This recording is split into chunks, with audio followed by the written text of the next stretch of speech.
संत बिटप सरिता गिरधरनी, परहित हेतु सवन के करनी।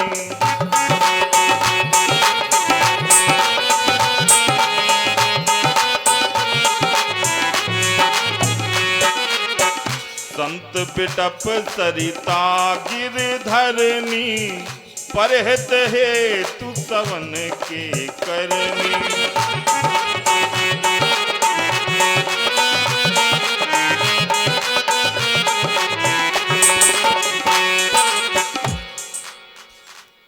संत बिटप सरिता गिरधरनी, परहित हेतु सवन के करनी।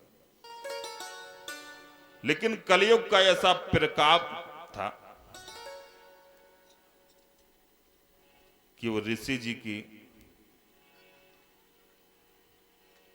तपस्या भंग नहीं हुई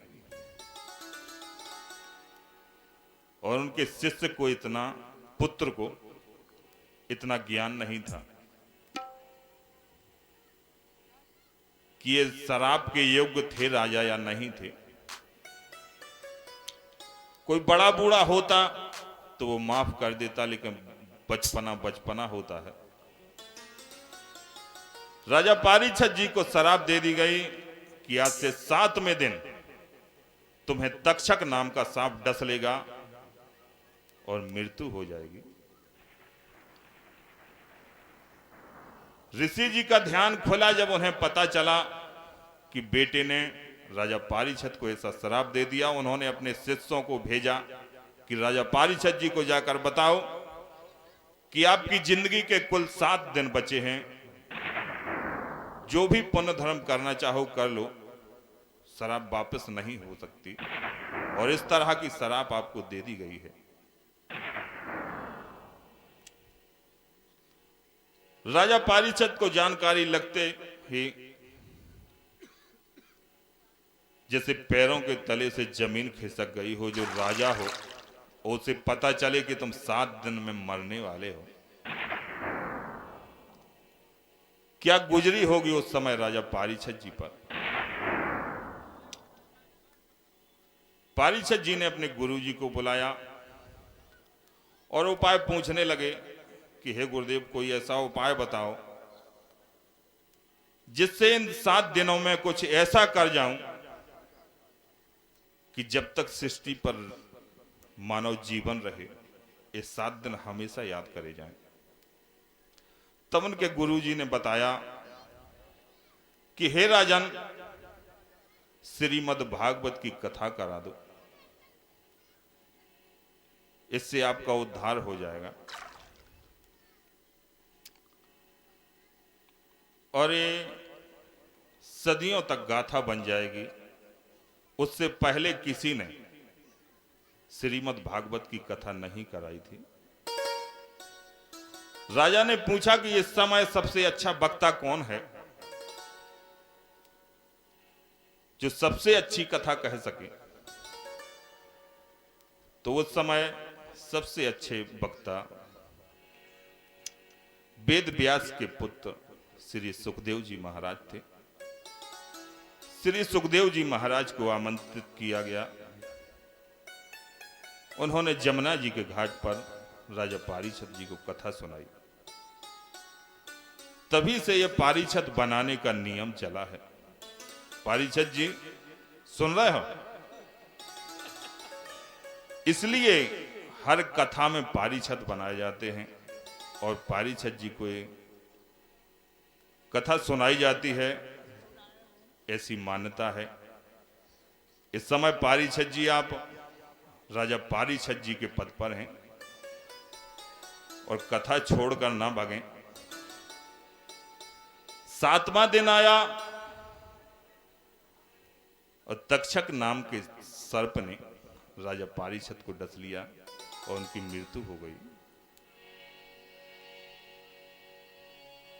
हंस बोले रघुवंश कुमारा, विधि कर लेखा कुमें तनहारा।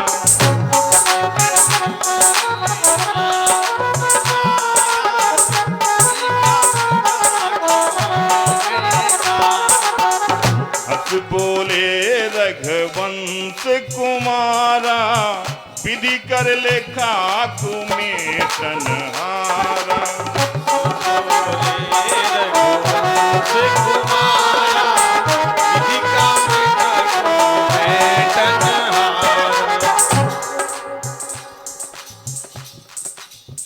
ये तो पारीछत जी की कथा हुई। हर रोज कोई ना कोई इसी तरह की कथा लेकर आते रहेंगे।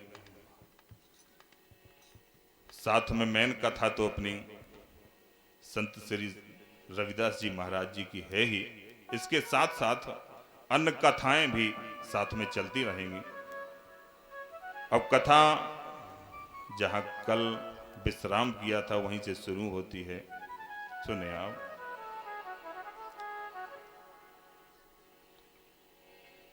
गुरु जी के चरणों में हरि नंदन जी लोटे हुए हैं, मना रहे हैं कि हे गुरुदेव हम पे कृपा करो, मुझे एक संतान दे दो। देखें आप, लेवे खबर तेरी अविनाशी, त्यागो मन की दूर उदासी।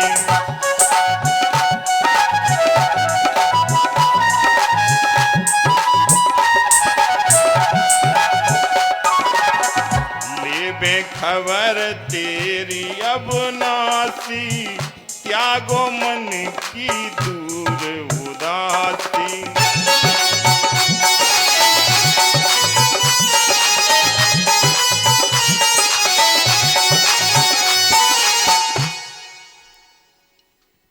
गुरुजी मान गए और हरि नंदन जी से बोले,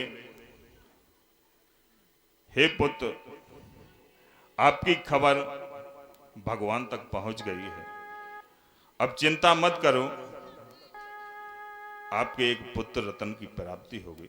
देखिए आप, पुत्र बचन दया कर दे दीना, पुत्र बचन दया कर दे दीना, एक कुमार होगा फिर भी।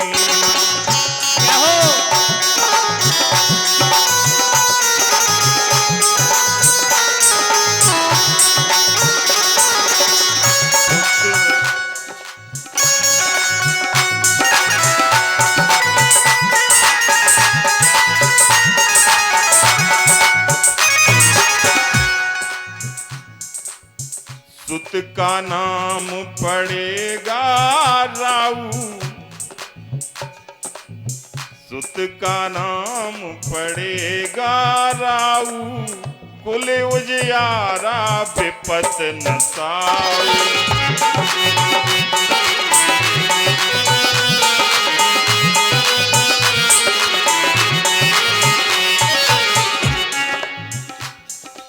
गुरुदेव ने नाम भी रख दिया कि हे हरि नंदन जी, आपका जो पुत्र होगा उसका नाम राऊ होगा। सुत का नाम पड़ेगा राऊ, सुत का नाम पड़ेगा राऊ, कुल उजियारा विपत न साऊ।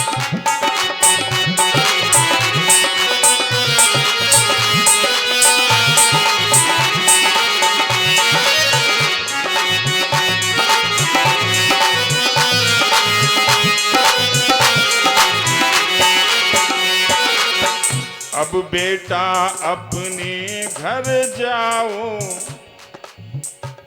कहने लगे गुरुदेव, अब बेटा अपने,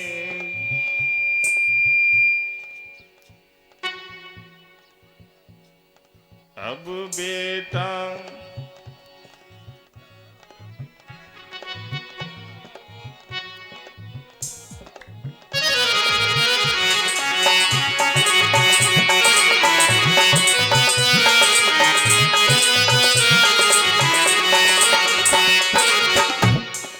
कहने लगे, हे पुत्र अब अपने घर जाओ और घर में पुत्र आगमन की खुशियां मनाओ। हरिनंदन जी अपने घर को लौट आते हैं। घर पहुंचते हैं, अपनी पत्नी चित्तकौर जी को बताते हैं कि गुरुदेव ने एक पुत्र रत्न का आशीर्वाद दिया है। बड़ी खुशियां मनाई जाती हैं घर में। समय आने पर माता चित्तकौर जी गर्भ को धारण करती हैं। गर्भ धारण करते ही घर की सारी विपदाएं विदा मांग जाती हैं। दिन पे दिन खुशियां छाने लगती हैं। देखें आप,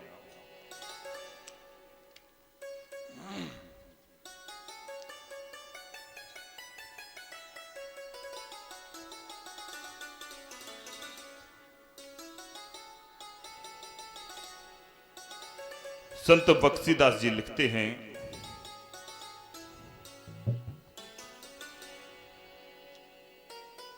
गर्भ समय पूरा भया अवला कष्ट महान, चित्त कुमार के सुत हुए राऊ भक्त गुणवान। बोलिए भक्त राऊ दास की जय। धीरे धीरे भक्त राऊ दास बड़े होने लगे।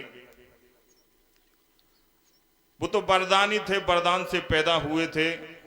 उनका मन दुनिया की चीजों में नहीं लगता था।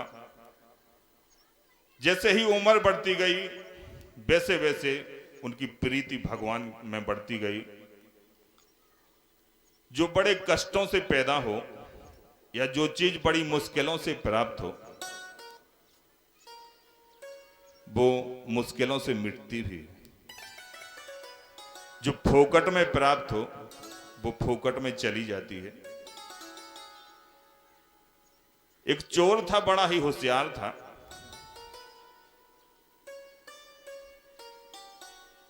कहीं से लौट रहा था, उसकी नजर एक घोड़े पर पड़ गई।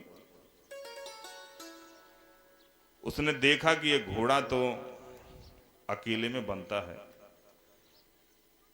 इसे चुराया जा सकता है। एक दिन विचार बनाया और उस घोड़े की चोरी के लिए चल दिया।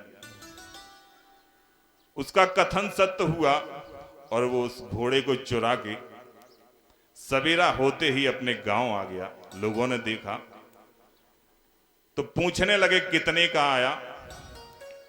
अरे बोले ये मत पूछो, बहुत पैसे लगे। लोग बोले फिर भी कितने का आया। अरे बोले बहुत का आया। बोले फिर भी अब का पैसा को ले आए थे, वो तो फोकट को है, तो अंट संट कीमत बता दे। अब एक बाजार था नजदीक ही, जैसे अपने मऊरानीपुर में पशुओं का मेला लगता है, इसी तरह का कोई बाजार होगा पास में।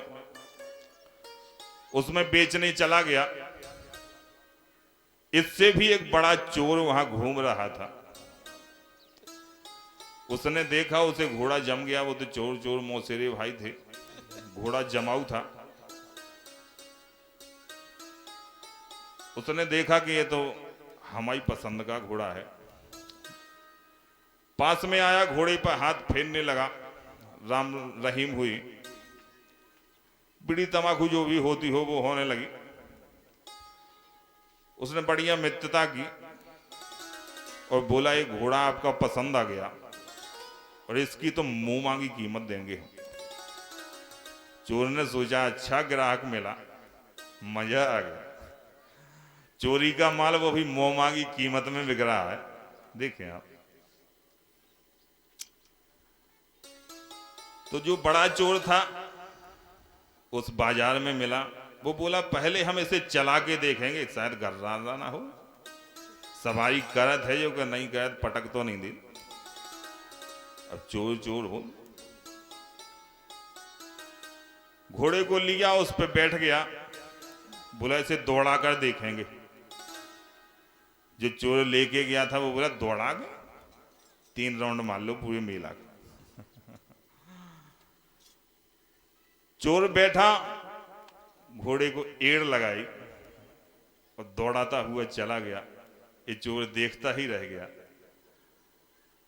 देखते देखते जब शाम हो गई लेकिन वो लौटकर नहीं आया, तो अपने घर पे आया, लोगों ने पूछा बहुत अच्छा घोड़ा था यार, रोका था तुम्हें कि बेचना मत, लेकिन तुम बेच आए। बोले कितने को दिया है?